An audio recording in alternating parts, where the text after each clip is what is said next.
Sports Life and Politics TV says this has to be the worst defense in Nebraska history. Yeah, I mean this is not.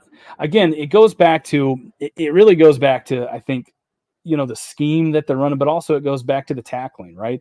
One thing that I've seen is they are just insistent on running these sort of two like nose tackle, defensive linemen. And you can see it today, today's game. If you go back and watch it, I kind of had a chance to kind of watch it a little bit more in today's game.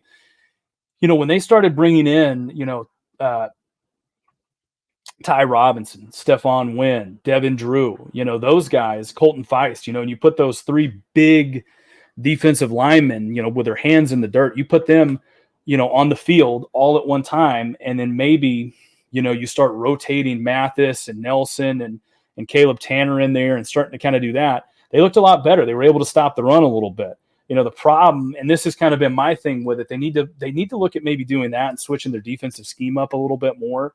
But the problem with that is when you play a team like Oklahoma and they actually start trying to push the ball vertically on you, it just, they start to nickel and dime you to death. And that's kind of what we saw today.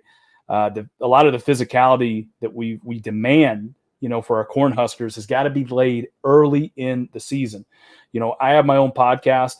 It is, Flat Rock Sports. I haven't been able to keep up with it as much as I've wanted to. One of the things I talked very, very early on before this year ever got started was this goes back to the spring game when we weren't tackling. We were two-hand touching. It was sort of a, we're going to try to sort of be more ahead of the curve. And when you have a very young defense like we do, this is the problem you run into. You have to get those guys out there. You have to get them reps. You have to get them tackling.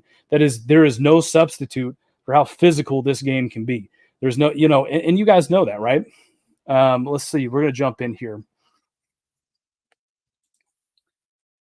They say hopefully with a bye week, Mickey can somewhat improve the defense. That's what I'm sort of putting my hat on.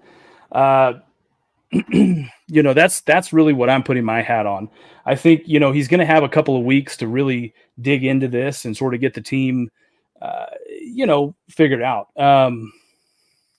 Really, I mean, he's going to have a couple of weeks to sort of put his fingerprint on this and do what he wants to do. It's kind of like a mini spring training, if you will, because now he's got 2 weeks to pretty much game plan out there. Let's see who is our next opponent here.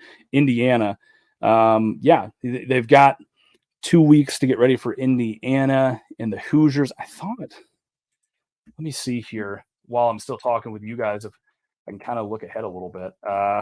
Let's see. I'm sorry, I didn't get a chance to really check it out a lot here. Indiana. Oh, wow.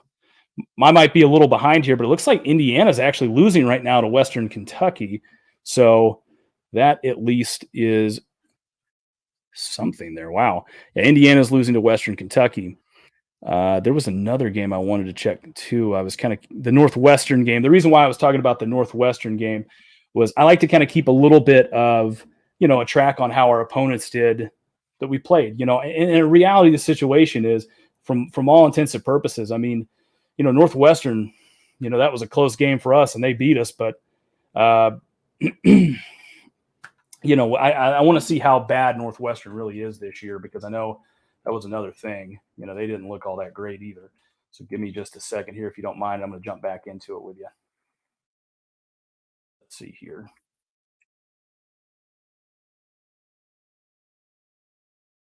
Oh my gosh, Northwestern! I knew it was a close game. Northwestern lost to Southern Illinois, so that's about as bad as if we would have lost to North Dakota. So yeah, man, that's tough.